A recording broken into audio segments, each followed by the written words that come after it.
အမျိုးတို့မင်္ဂလာပါ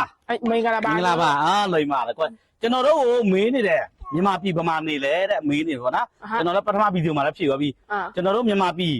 မူးတုံမြို့နယ်တော်ကူးတခုနိုင်ကြေးရွာက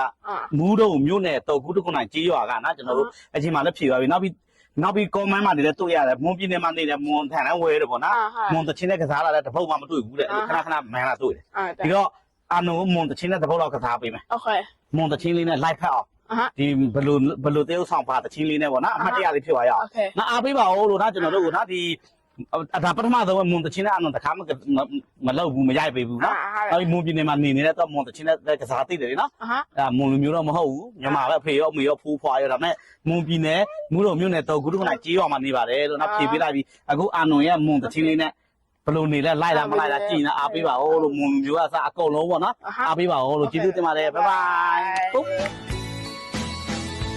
Bom no ma chan bunyi ba